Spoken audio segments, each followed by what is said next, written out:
du moment. Édouard Bergeon, réalisateur de cinéma et spécialiste de la question, a retrouvé Marie et sa famille près d'Angers et en Auvergne. Géraud, qui à l'époque venait tout juste de rejoindre l'exploitation de son père. Alors où en sont-ils désormais? D'hier à aujourd'hui, c'est une plongée exceptionnelle qui va nous permettre de mettre en lumière l'évolution de ce monde paysan. Document signé Édouard Bergeon, Perrine Bonnet, Peggy Bruguère et Vincent Rochefeuille. Que je les aime, ces belles vaches Salers. La carte postale du Cantal et de la France agricole.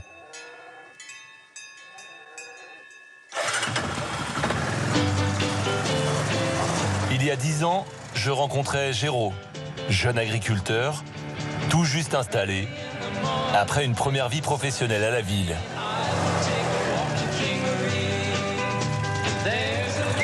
Descends. Allez, va voir, allez, ramène. Elles vous ont entendu arriver? Ouais, elles reconnaissent le quad. J'étais commercial pour une maison qui vend du vin. Et du coup j'ai été salarié, j'ai travaillé différemment, j'ai appris d'autres choses. Je suis allé voir un peu à droite, à gauche. Du coup, je ramène des techniques un peu nouvelles, quoi. Allez, ramène. Ouais, c'est bien, mon chat, c'est bien. Allez, c'est parti. Daisy, Bélou. Bélou, viens. Allez. Viens.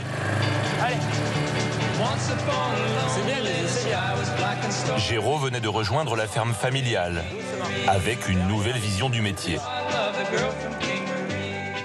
C'était à mon père, à mon grand-père. Et c'est vrai que ça, on le garde. Depuis tout petit, on est là-dedans, quoi. L'agriculture, comme nos pères l'ont connue, elle a évolué. Ah, ça, c'est sûr qu'elle a évolué, ouais. Disons qu'avant, on travaillait, on y arrivait, quoi. Aujourd'hui, on travaille, mais on n'y arrive pas forcément, quoi. À l'époque, le patron, c'était Michel, le paternel. Il a consacré sa vie à cette ferme laitière. Encore de l'herbe, les vaches, là-bas? Sa femme Marie-Cécile, un temps professeure de biologie, y travaillait aussi. Ils étaient heureux du retour du fiston. Travailler en famille. Allez, c'est sympa. C'est une chance. Presque un privilège. Parfois, oui. Des fois, ça a du bon. Des fois, ça en a un peu moins. Mais dans l'ensemble, c'est plutôt bien. Ça a des avantages. C'est difficile pour un père de dire à son fils que ce qu'il fait est bien. Il vaut mieux lui mettre un peu plus la pression pour qu'il fasse encore mieux. Ouais. Notre plaisir, c'est de voir qu'il ne va pas mourir avec nous, quoi. Il va continuer. C'est ça qui est important. Alors Géraud a-t-il réussi à relever le défi dans un monde agricole en crise? 10 ans plus tard, nous sommes retournés dans le Cantal, à l'heure de la traite. Au téléphone, Géraud m'avait prévenu. Mes parents ont pris leur retraite. Et j'espère que tu me reconnaîtras, j'ai pris quelques petits cheveux blancs.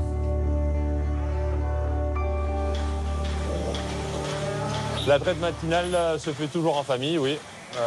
Papa et maman viennent toujours instinctivement le matin m'aider. Parce que c'est notre vie. C'est très difficile quand ça a été toute sa vie et qu'on a créé avec Michel un outil de travail. On est tellement heureux que cet outil de travail soit repris par notre fils. Voilà. C'est difficile de couper le cordon ombilical. Avec son fils ou avec les vaches? Avec tout. Ils ont du mal à couper, ou alors ils sont curieux de savoir, ou alors ils veulent pas me laisser tout seul, je sais pas exactement pourquoi, mais à la retraite, ça continue toujours un peu, quoi. Jeter un petit coup d'œil, voir si tout va bien, et suivre encore leur bébé, parce que finalement, c'est un peu leur bébé, quoi. Il y a 10 ans, elle n'existait pas, cette salle de traite? Non. Alors non, on était dans cette ferme il y a 10 ans, mais dans une autre salle de traite juste à côté. Et donc j'ai décidé d'investir dans un nouveau bâtiment et une nouvelle salle de traite pour que les conditions de travail soient meilleures pour nous et le confort des animaux soit meilleur aussi, quoi. Voilà. Michel a du mal à lâcher ses bébés. Allez, on y va.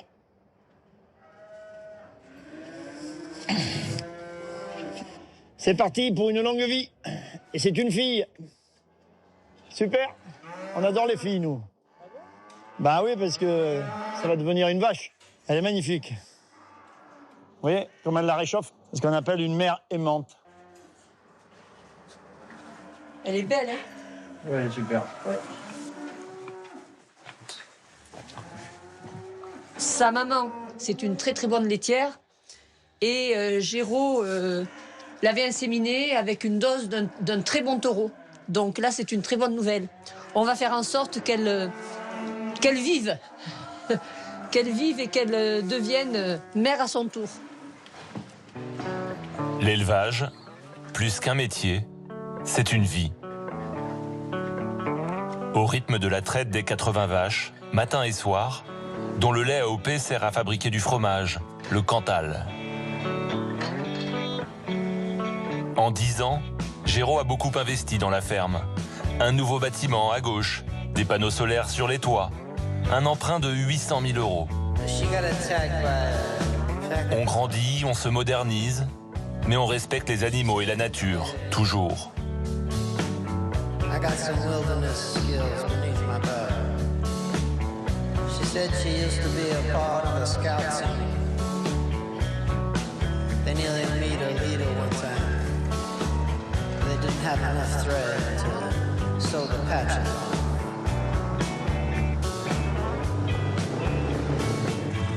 She said, you know how you heard about the family that burned down in that house. Le peuple français prend peut-être conscience qu'on les nourrit et qu'on les nourrit très bien comparé à d'autres agricultures, même européennes. On a des normes en France qui sont supérieures aux normes européennes. Donc on a l'agriculture la plus propre au monde.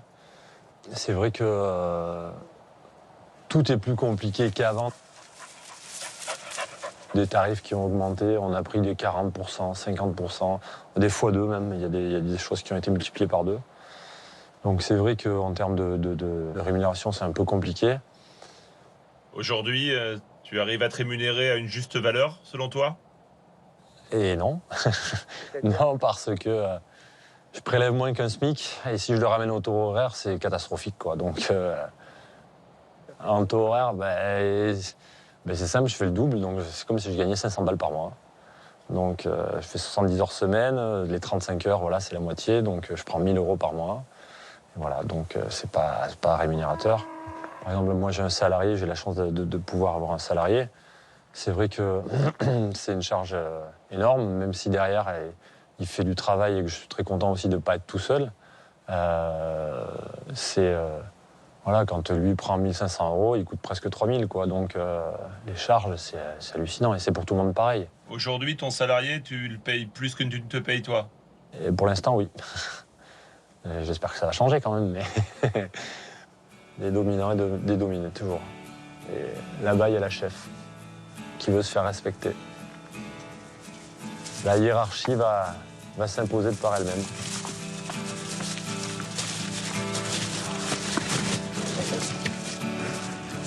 Ça y est, il y a un chef.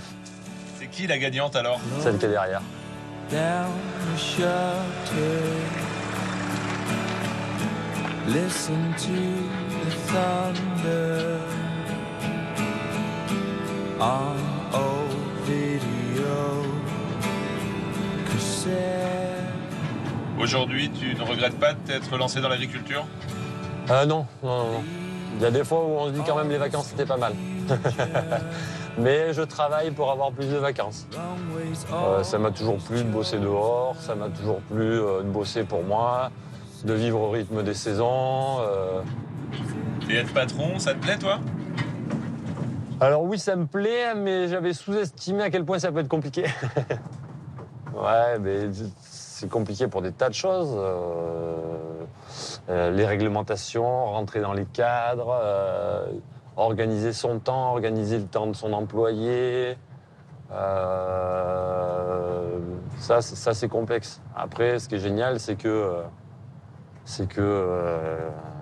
quand tu sèmes une graine, tu la récoltes.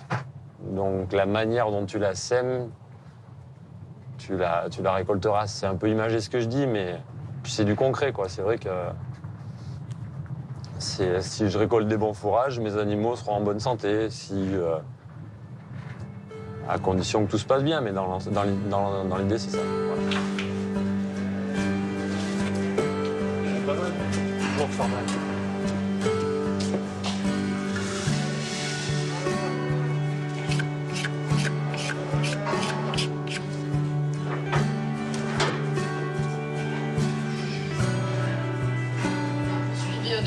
matin, ce convoi donc parti d'Agen et qui est arrivé ce soir en Ile-de-France où il a été, donc vous l'avez compris, stoppé dans sa progression par les forces de l'ordre. Le convoi qui est extrêmement réduit, il y a une quinzaine de tracteurs dans le groupe où on se trouve, il y a d'autres tracteurs qui sont bloqués. Je crois qu'il faut pas porter de jugement sur les méthodes et il faut essayer de comprendre pourquoi on en est arrivé là.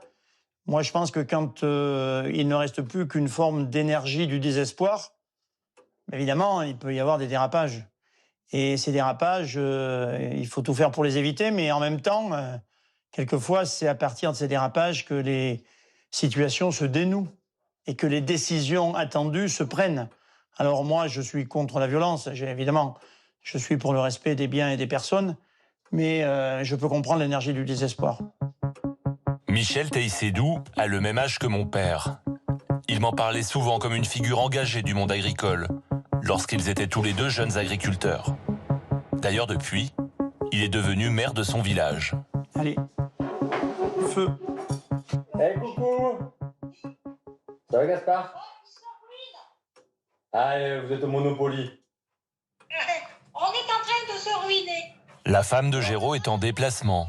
Leur fils dort ce soir chez la belle famille. Carte, tu sais, j'ai 3 groupes. 2. Allez, bisous, mon grand.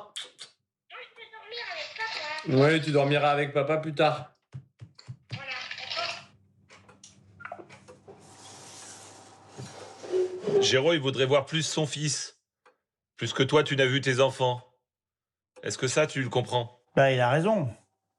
Il a complètement raison de vivre familialement sa profession. Si c'est possible pour lui, tant mieux, je m'en réjouis. C'était moins possible à votre époque? Ben, nous, on n'avait pas le niveau d'organisation qui existe aujourd'hui. Tu avais des affaires syndicales aussi. Mais moi, j'ai toujours été engagé, j'ai toujours eu des mandats de représentation, donc j'étais très absent. Et donc, peut-être que c'est parce qu'il en a souffert et qu'il veut corriger ce qu'il a marqué. Oui, non. On est tous névrosés d'une chose, papa, tu sais. Tous, donc c'est pas la peine non plus de... Mais c'est... Non, c'est notre génération, je pense. Puis on a plus de chances de pouvoir le faire. Vous, c'était beaucoup plus compliqué. Pourquoi c'est plus simple aujourd'hui? Mais ils n'avaient pas du tout le choix avant. Avant, c'était beaucoup plus dur.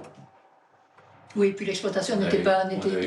L'exploitation n'était pas du tout organisée. Il a construit un outil. Moi, j'ai un peu hérité d'un outil que j'améliore. Même si je le construis ou je fais des choses, je pars pas de zéro, papa est parti de zéro. Et si j'avais dû partir de zéro, ben, j'aurais fait autre chose, je pense. Bon, mais ça, c'est le plus beau des salaires.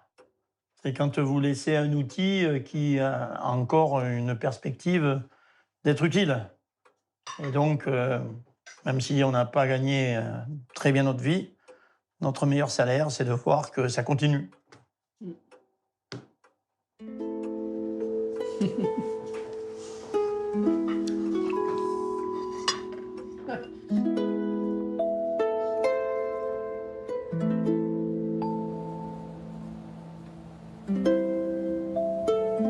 Il y a 10 ans, j'ai fait une autre rencontre. En 10 ans, 100 000 exploitations ont mis la clé sous la porte. Le monde agricole a enchaîné les crises.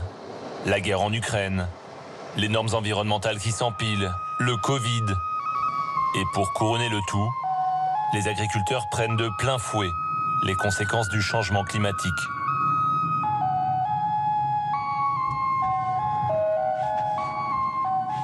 Ça tourne toujours autant les routes du Cantal.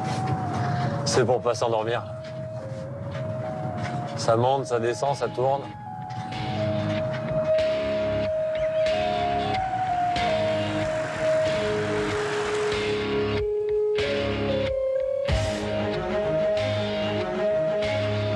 Comme de nombreux agriculteurs, Géraud n'a pas attendu les directives de Bruxelles pour agir. Il le fait de lui-même. C'est ce qu'on appelle le bon sens paysan.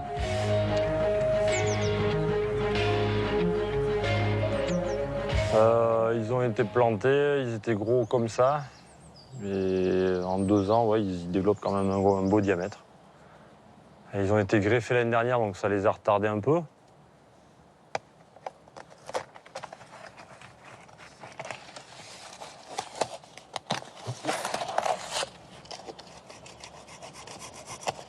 L'idée de rapporter des arbres dans mes champs, mes prairies, donc certes, c'est par rapport au changement climatique. On est vers des étés très très chauds.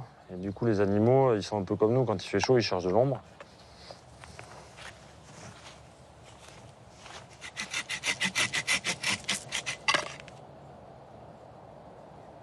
Il y a 10 ans, tu pensais déjà au changement climatique? Ah, pas du tout. Pas du tout, ça nous est tombé dessus comme ça.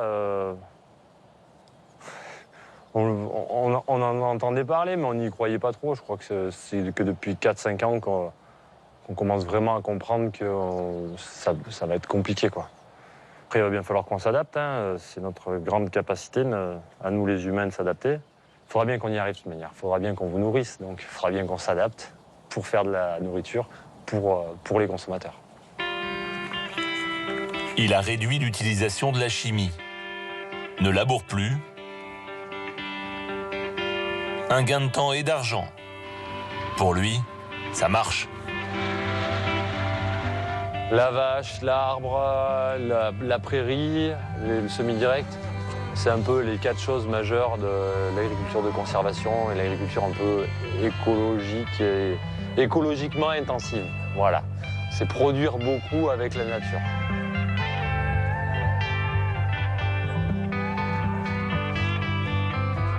S'il se bat autant pour sauvegarder sa ferme, c'est parce qu'il a une question dans un coin de la tête.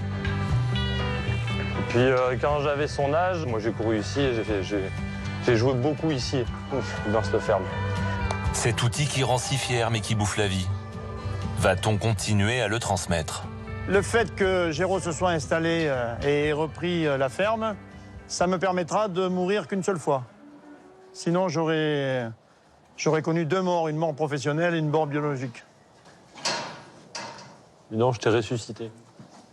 Non, mais c'est comme ça, tous les paysans sont comme ça. Tous les paysans rêvent d'avoir une succession avec leur descendance. Ça n'a pas été trop dur quand Géraud t'a parlé des envies qu'il avait pour la ferme, avec des nouvelles méthodes? Au début, j'ai cru que c'était le procès de mes pratiques. Et je me suis vite rendu compte que c'était les pratiques du futur. Alors je me suis dit, il était temps que les choses évoluent. Merci de les avoir fait évoluer. Moi, j'ai appris à ne plus trop être le fils d'eux. Maintenant, je m'appelle Géraud. C'est important aussi. Après, je cherche pas à marcher dans ses traces. J'essaie de faire mes propres traces. Voilà. En respectant les siennes, bien évidemment. Et toi, Gaspard, t'en penses quoi? Tu m'étonnes. C'est un peu compliqué.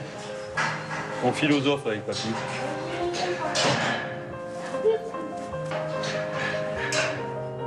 Quand tu seras plus grand, Gaspard, tu voudrais habiter où, toi? Sur la ferme ou ailleurs? Ici. Aussi bien ici.